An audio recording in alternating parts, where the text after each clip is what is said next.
Beneath the grand beauty of Windsor Castle, where centuries of royal history rest in silence, something unexpected was uncovered. Something that would change everything for the royal family. What began as a quiet restoration project soon turned into a heartbreaking discovery. Hidden deep below the ancient stone floors lay secrets no one was ever meant to find. When young Prince George was told the truth about what had been found, tears filled his eyes.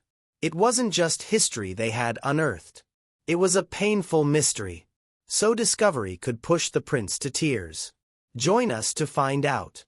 Deep beneath Windsor Castle, a team of workers moved through tunnels that had stayed silent since the war. These passages had been sealed for decades, forgotten by everyone except the castle's oldest records. Thomas wiped sweat from his forehead. The underground air felt heavy and damp. His lamp flickered once, then twice. He stopped walking and raised his hand. The other workers turned to look at him. Thomas stood perfectly still, feeling something strange against his face. A draft, cool air moving where no air should move. He pressed his palm against the wall. The stones felt different here, newer somehow. His fingers traced the edges where mortar crumbled like dry bread. Thomas called out to his team about his discovery. The team gathered around him. They began removing stones one by one. Each stone revealed more darkness behind the wall. After an hour of careful work, they stood back and stared. A door. Not just any door, but something ancient. The wood looked black with age, covered in carvings that caught the lamplight. Royal crests stood out clearly, symbols everyone recognized from history books. But other markings twisted between them, strange patterns that made no sense. Circles within circles.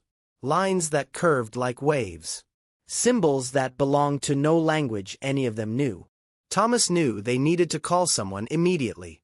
Nobody argued. Within hours, palace officials arrived with serious faces and clipboards. They took photographs. They measured everything. They spoke in whispers that echoed through the tunnel. The news reached King Charles. He sat in his study when the report arrived, reading it once, then reading it again.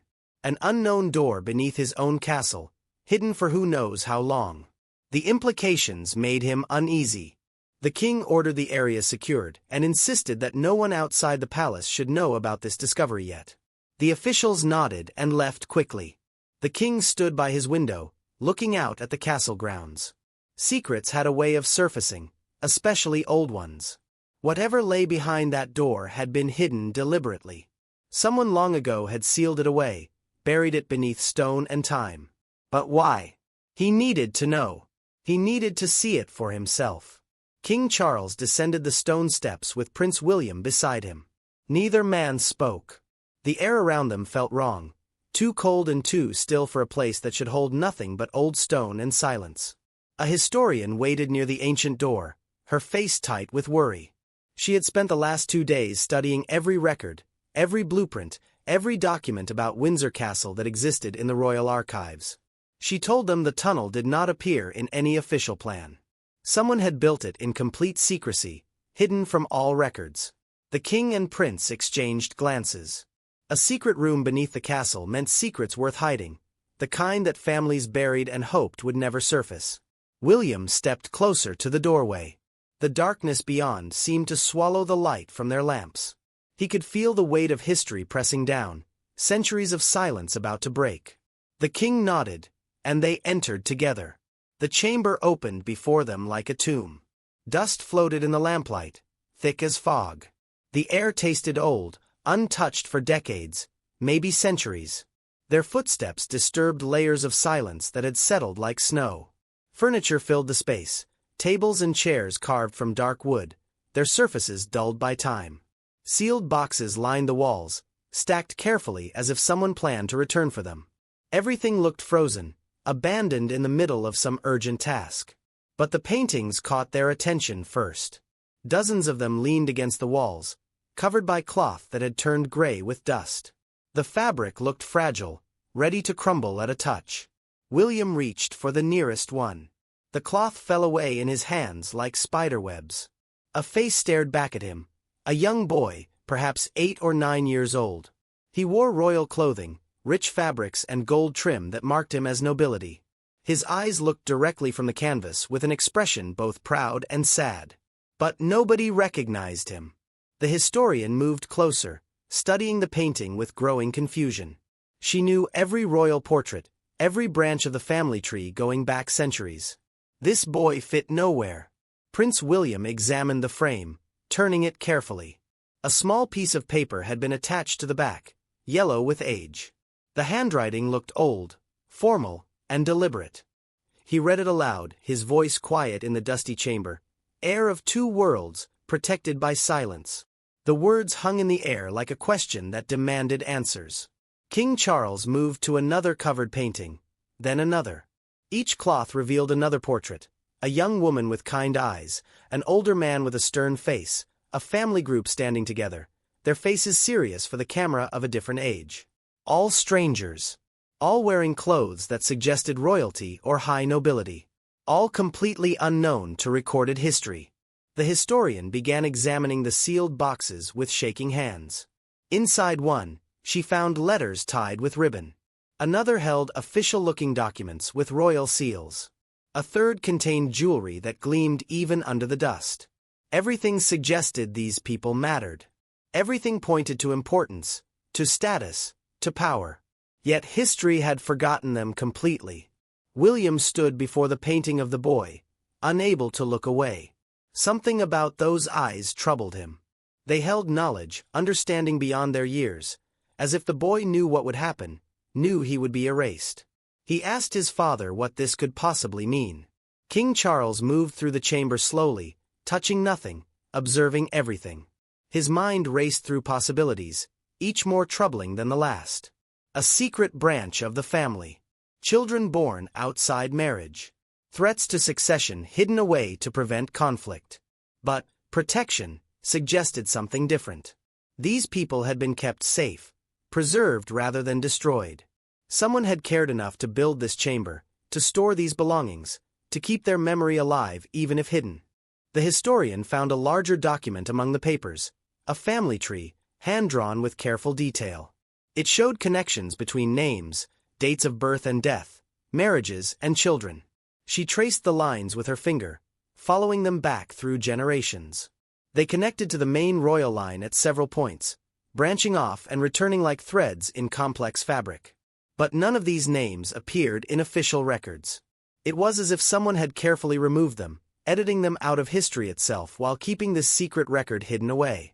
King Charles finally reached the painting of the boy. He stood before it for a long moment, his face growing pale in the lamplight. The resemblance struck him suddenly, something in the shape of the face, the set of the eyes. He had seen those features before in mirrors and photographs, in the faces of his own family. His whisper barely disturbed the dust-filled air. This shouldn't exist. The words carried the weight of implications too large to voice. If this boy shared royal blood, if these hidden people connected to the crown, then everything about the family history might be incomplete. Gaps existed where there should be none. Silences where there should be voices. William stood beside his father, both men staring at the portrait. Questions multiplied faster than answers. Who decided to hide these people? When did it happen? Most importantly, why? Prince William closed the library door behind them with a soft click. The room fell into silence, broken only by the quiet rustle of old paper and the distant ticking of a clock. Princess Kate sat across from two historians, both trusted advisors who had served the royal family for decades. Between them on the mahogany-polished table lay the painting of the unknown boy, his eyes still holding that strange mixture of pride and sorrow. The historians had been working without rest since William brought them the discovery. Now they shared their findings, and none of it brought comfort. The first historian explained that based on the painting style, the canvas type, and the clothing worn by the boy, they had dated the portrait to the late 1800s, the Victorian era, a time of strict rules and even stricter secrets. But here, the trail went cold. No birth records existed for this child, no christening announcements, no mentions in letters or diaries that survived in the royal archives. It was as if someone had systematically removed every trace of his existence from official history. Kate studied the boy's face, feeling a strange ache in her chest. Someone had loved this child enough to commission a portrait, to dress him in royal finery, to preserve his memory. Yet that same love had required hiding him away where the world would never know his name. William paced the room, his mind working through possibilities. The Victorian era had been complex for the royal family. Queen Victoria's children had married into families across Europe. Scandals were buried. Inconvenient truths were erased. But erasing a child seemed beyond even those harsh standards. The second historian cleared her throat and gestured to a small wooden box on the table. Inside lay bundles of letters, their paper yellow with age, tied with faded ribbon that had once been blue. She had spent hours reading them, she explained, and they told a story of love and impossible choices. Kate untied the first bundle with careful fingers. The handwriting flowed across the pages in elegant script, the ink still dark despite the passing years. Each letter was signed with only a single initial, E. She began reading aloud, her voice soft in the quiet library. The writer spoke of a child with bright eyes and a curious mind, a boy who asked questions about everything, who loved stories and music. The words painted a picture of someone deeply loved, fiercely protected. But between the lines of affection ran threads of fear. The writer worried about discovery, about scandal, about consequences that would harm not just themselves but others they cared for. One letter mentioned duty to the crown. Another spoke of love that society would never accept. A third described the painful choice between personal happiness and family obligation. William stopped pacing and leaned against the desk, listening. Each letter revealed more yet explained less. Who was he? Mother, father, guardian? And who was the child they wrote about with such tender desperation? Kate reached the middle of the bundle. Here the tone shifted. The writer described making arrangements, finding a safe place, ensuring the child would be protected. They wrote of building the hidden chamber, of sealing away belongings and portraits where they could be preserved but never found. The phrase appeared again and again, for the sake of love and duty. The historians confirmed they had found similar phrases in other letters throughout the box.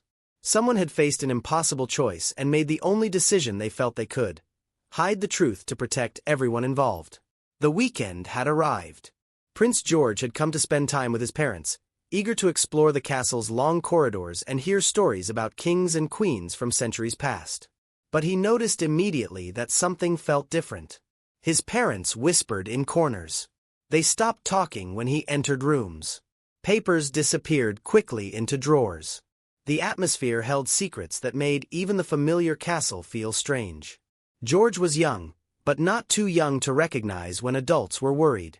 He had learned to read the small signs, his father's distracted expressions, his mother's too bright smiles that didn't quite reach her eyes. On Sunday afternoon, he found them in the small sitting room, bent over old letters spread across a coffee table.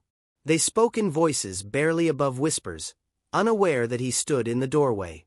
He heard fragments, words like hidden and Victorian era and no records. His mother mentioned a painting. His father said something about duty and impossible choices. George cleared his throat, and both parents jumped. He asked them what they were looking at, his voice carrying genuine curiosity rather than suspicion. William and Kate exchanged glances. How much should they tell him? He was still so young, but he was also perceptive, intelligent beyond his years. Lying would only make him more curious. Kate gestured for him to sit beside her. She explained carefully, choosing simple words.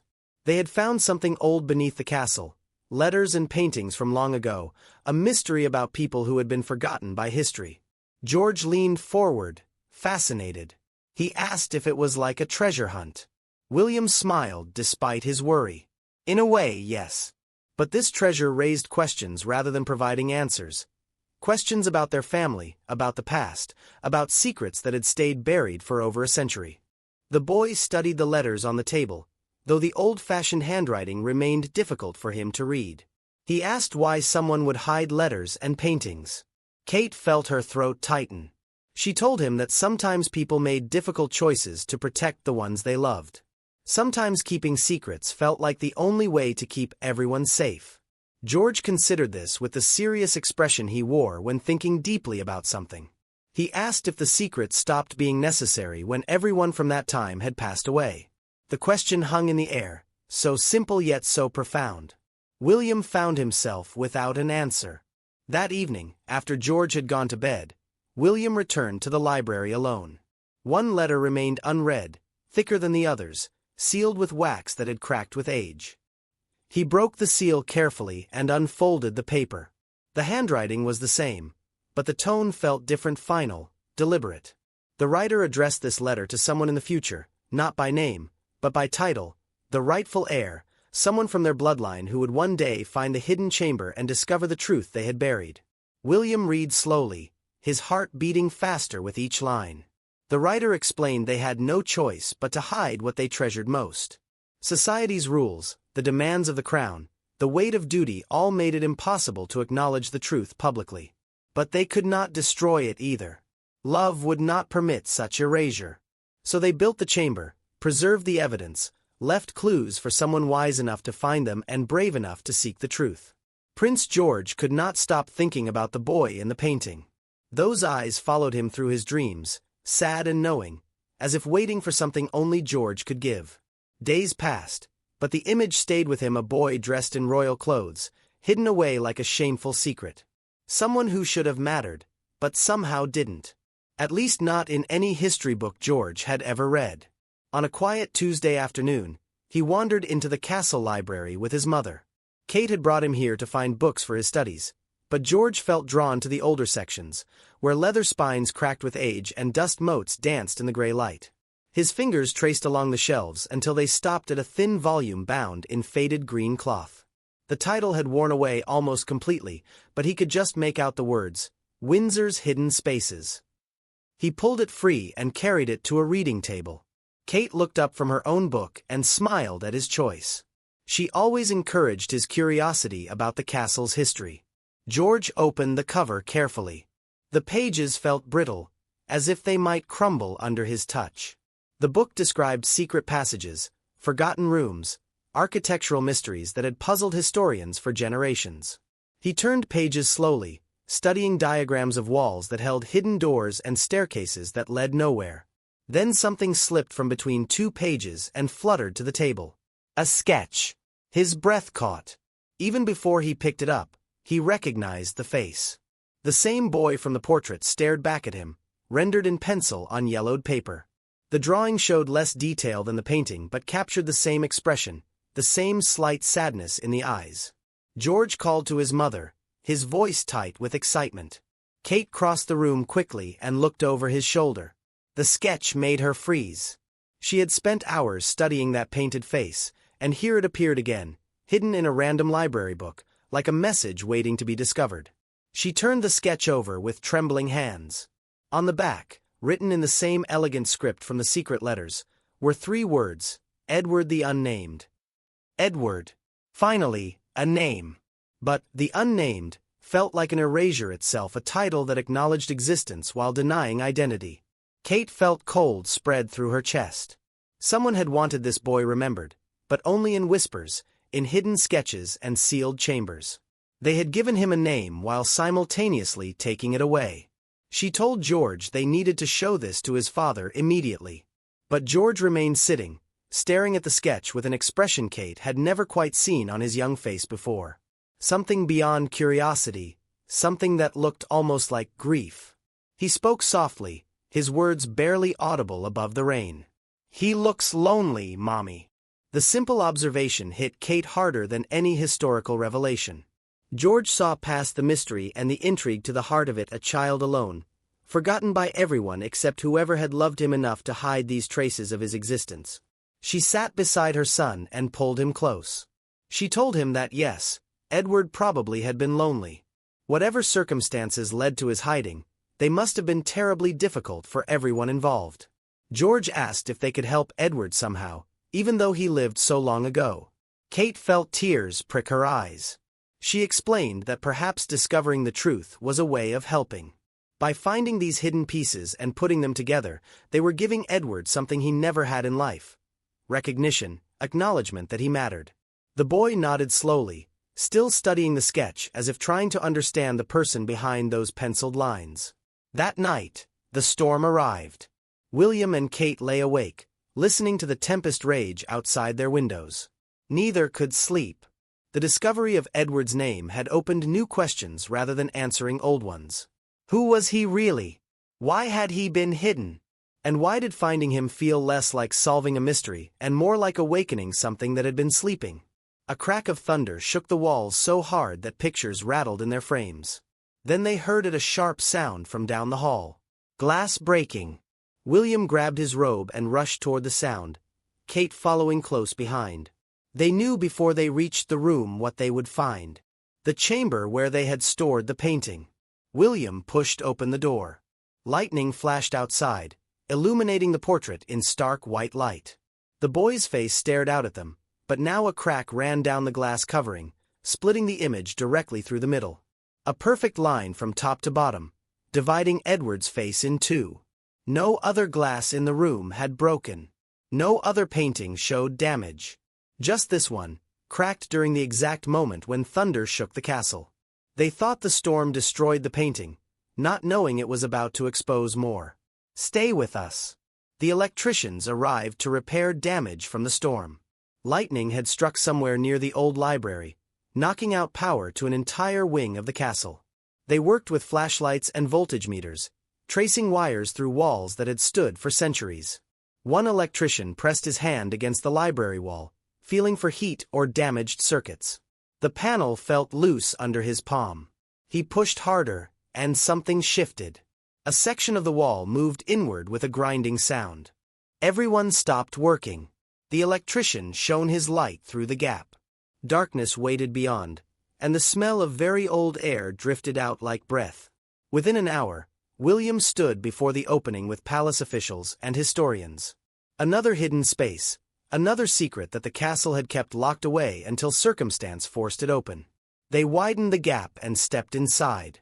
The room was small, barely larger than a closet, but every surface held treasures. Shelves lined the walls, packed with leather-bound diaries and journals. A small desk sat in the corner, its surface still holding dried ink in a crystal well. Candle stubs remained in their holders, never fully burned. And in the center of the room sat a wooden chest, its lid sealed with wax that bore a royal crest. William moved through the space slowly, trying to imagine who had used this hidden study, who had written in these journals by candlelight, knowing no one could ever see them working here. A historian began examining the diaries, opening them with careful hands. The dates ranged across several years in the late 1800s. The handwriting matched the letters signed with E. The same person had written here, documenting something they could not share with the world.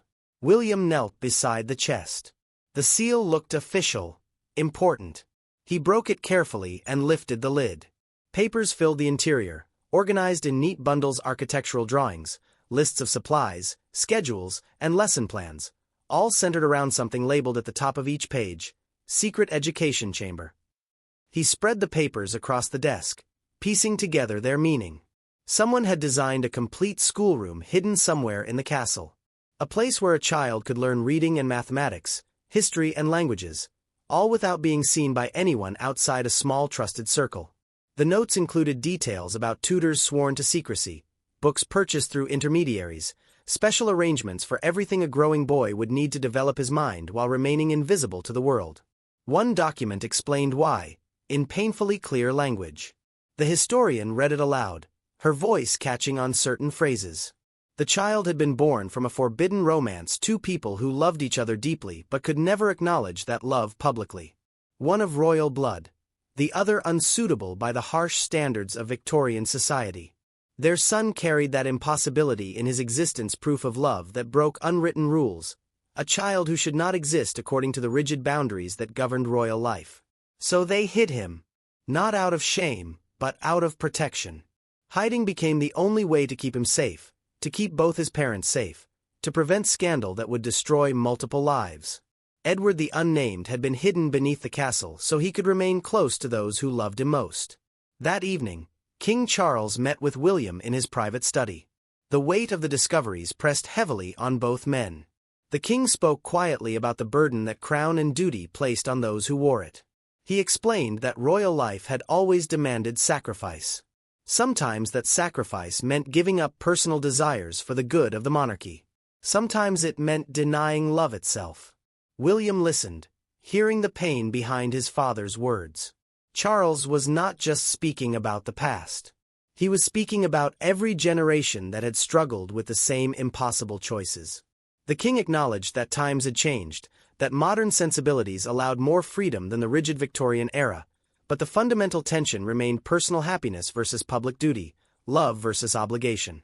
Edward had been caught in that tension and lost everything because of it. Later that night, William sat alone with the final diary. This one had been at the bottom of the chest, wrapped in cloth as if it held special significance.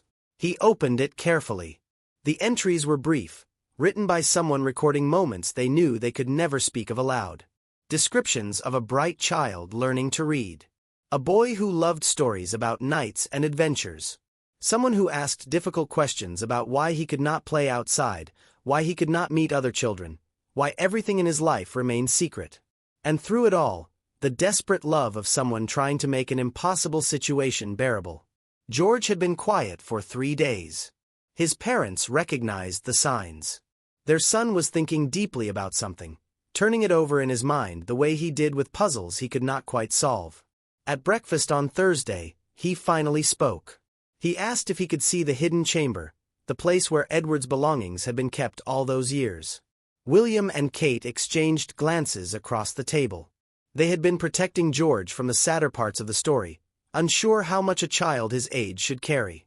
But looking at his serious face, they realized he already carried it. The knowledge had settled into him, and keeping him away would not lighten that weight. Kate told him they would go that afternoon. The descent into the tunnels felt different this time. George held his mother's hand tightly, his other hand trailing along the cool stone walls. The air grew colder as they went deeper, and their footsteps echoed in the darkness beyond the lamplight. When they reached the chamber, George stopped at the threshold. The painting stood on an easel where it had been placed for study, the crack down its glass catching the light like a scar. He approached slowly, as if meeting someone he had known only in dreams. Up close, the boy in the portrait seemed even more real. The artist had captured incredible detail, every fold in the expensive fabric, every strand of hair, the slight shine in eyes that held both intelligence and sadness. George studied the painting in silence while the adults watched him. King Charles had come as well, wanting to be present when his grandson saw the chamber for the first time. He stood near the back, observing quietly. Minutes passed. George leaned closer to the portrait, his young face intense with concentration. Then he pointed to something small on the painted boy's collar. He asked what the symbol meant. Everyone moved closer. In all their examinations of the painting, no one had paid attention to the tiny emblem on Edward's formal jacket. It was so small, barely larger than a button, easily overlooked among all the other details. But George had seen it. And more than that, he recognized it. He pulled a small toy crown from his pocket, one of his favorite possessions that he carried everywhere. On its side, worked into the cheap metal, was the same symbol. A circle with 2 overlapping hearts surrounded by what looked like small crowns or perhaps flower petals. The historians rushed forward with magnifying glasses, comparing the 2 symbols. They were identical. But what did it mean? One historian disappeared into another room where they had been cataloging items from the chamber. She returned carrying an old book, its pages marked with strips of fabric. Her hands shook slightly as she opened it to a specific section. She explained that she had seen this symbol before while researching the secret letters. It appeared in several documents from the Victorian era, always in connection with a specific branch of the royal family, a branch that had been deliberately removed from official genealogies. The emblem represented something that the rigid Victorian establishment had found dangerous: unity between heart and duty. The idea that love and obligation did not have to be enemies. That the crown could acknowledge both personal feeling and public responsibility. But that philosophy had threatened those who believed duty required complete sacrifice of personal desires. So the symbol had been erased from official use. The family branch associated with it had been quietly edited out of records, their philosophy buried along with their names. Edward had worn that symbol on his collar, a silent declaration of what he represented. The child of love that duty said should not exist. living proof that heart and crown could coexist, if only society would allow it. George listened to all of this with an expression far too old for his years. He turned back to the painting, staring at Edward's face with an intensity that made the adults uncomfortable. Then his eyes filled with tears. Kate moved to comfort him, but he spoke before she could reach him. His voice came out small and broken, each word weighted with feeling he did not yet have the vocabulary to fully express. He said softly that Edward had just wanted to belong. That was all, just to be part of the family that he could see but never truly join. The simple truth of it struck everyone in the chamber like a physical blow. All the complicated history, all the social rules and royal protocols, all the impossible choices they reduced to this. A child who wanted to belong and was denied that basic human need. George's tears fell freely now. He wiped at them with his sleeve, still staring at the painting. He talked about how Edward must have heard his family above him, walking through the castle halls. How he must have watched from hidden windows as they lived lives he could never be part of. How lonely that must have felt, being so close to love but separated by walls he did not build and rules he did not make. Kate knelt beside her son and pulled him close. She felt her own eyes burning. William turned away, his jaw tight. The historians busied themselves with papers, but several wiped at their faces. King Charles stood very still near the back of the chamber. His grandson's words had found something deep inside him, some place where his own sacrifices lived, the prices he had paid for duty and crown. His shoulders shook slightly.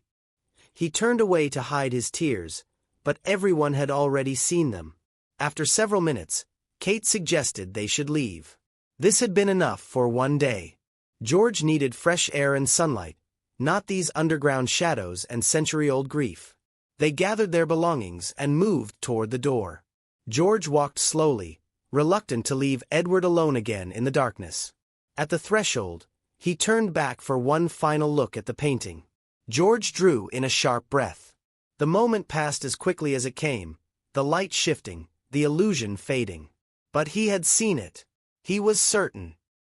He whispered something too quiet for the others to hear, a promise which he intended to make sure he fulfills. Maybe not immediately, but definitely. The meeting room fell silent as King Charles entered. Senior historians lined one side of the long table, their faces grave with the weight of what they had discovered. Royal advisors occupied the other side, clutching folders thick with documentation. Prince William and Princess Kate sat near the end, while Prince George remained with his grandmother, unaware of the decision being made. Charles took his place at the head of the table. For a long moment, he simply looked at the faces around him. These were the people who guarded royal history, who maintained the careful narratives that shaped public understanding of the monarchy. Today, he would ask them to change that narrative. He began by acknowledging what they all knew. The discovery beneath the castle had revealed a truth that previous generations had chosen to bury. A child born of love that society deemed inappropriate. A boy denied his birthright, his name, his place in history because the rules of his time valued appearance over humanity. The historians shifted uncomfortably. They knew where this was going. Charles continued, explaining that the crown had evolved. Modern values recognized that the rigid cruelty of Victorian social standards had caused immeasurable harm. Hiding Edward had protected certain sensibilities, but it had also perpetuated the idea that some lives mattered less than others, that some love was shameful simply because it crossed artificial boundaries. He announced his decision clearly, leaving no room for debate. Edward the Unnamed would be restored to the royal archives. His story would be acknowledged officially as part of Windsor's history. Not hidden in footnotes or whispered about in private, but documented properly with the dignity he had been denied in life. The room remained quiet. Then one elderly historian spoke, her voice careful. She asked about the implications, about how the public might react to learning that the royal family had hidden a child for over a century. Charles met her eyes steadily. He explained that honesty, even difficult honesty, strengthened rather than weakened the monarchy. Admitting past mistakes showed growth. Acknowledging Edward's existence honored all those whose stories had been suppressed throughout history for similar reasons. William added his support, describing George's reaction to discovering Edward's story. His son had seen past protocols and politics to the simple human tragedy at the center, a child who just wanted to belong. If a young boy could understand that with such clarity, surely the institution could as well. The historians began nodding slowly.